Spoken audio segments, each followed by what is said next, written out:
চিতল মাছের কালিয়ার একটা সহজ রেসিপি। চিতল মাছের কালিয়াটা রান্নার জন্য আমি চিতল মাছগুলো ভালো করে কেটে ধুয়ে নিয়েছি। ওভেনটা জ্বালিয়ে কড়াইটা ভালো করে গরম করে আন্দাজ মতো তেল দিয়ে দিচ্ছি। তেলটা ভালো করে গরম করে নেব। এদিকে ধুয়ে নেওয়া চিতল মাছে আন্দাজ মতো হলুদ গুঁড়ো, লবণ আর একটু সর্ষের তেল দিয়ে ভালোভাবে মাখিয়ে নেব। গরম তেলে দিয়ে দিচ্ছি।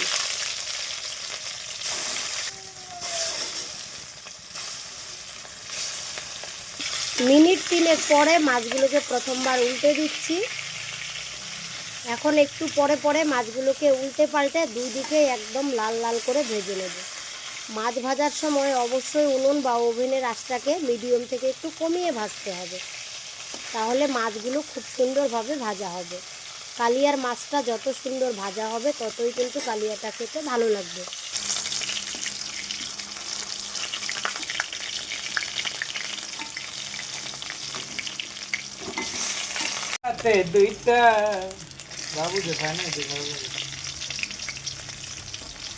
মাছগুলো ভাজা হতে হতে ততক্ষণে আমি মশলাগুলো সব শিলপাটায় বেটে নিয়েছি।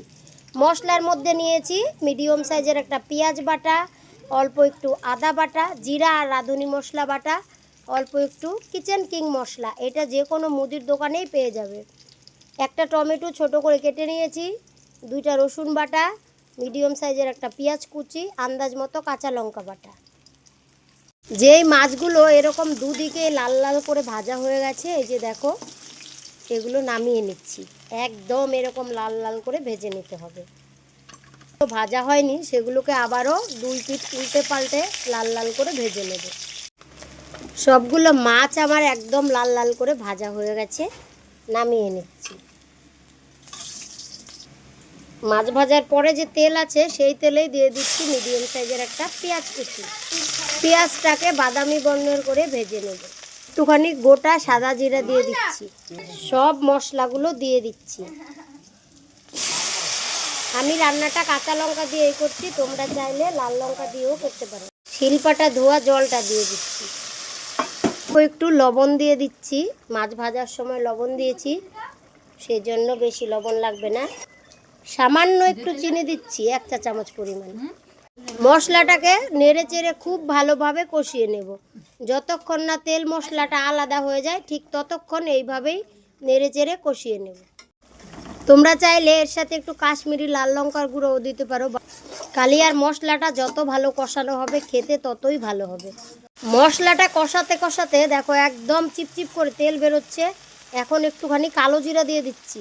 কালো জিরাটা দিলে খেতে খুবই ভালো লাগে কালিয়াটা। জিরাটা দিয়ে এইভাবে একটু নেড়ে চেড়ে মশলার সাথে মিশিয়ে নিচ্ছি।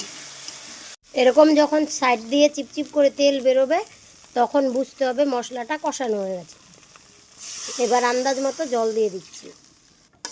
ঝোলটাকে খুব ভালোভাবে ফুটিয়ে নেব, একদম যতক্ষণ টকবগিয়ে না ফুটে ততক্ষণ ফুটিয়ে নেব। একদম ভালো করে ঝোলটা ফুটে গেছে, দেখো টকবগিয়ে ফুটছে।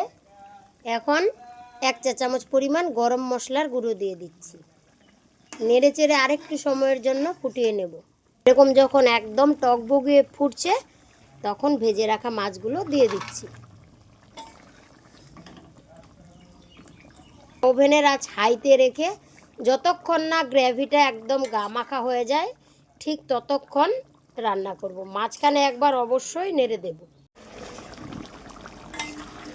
অনেকটাই থকথকে হয়ে গেছে, আর একটু থকথকে হয়ে এলেই নামিয়ে নেব।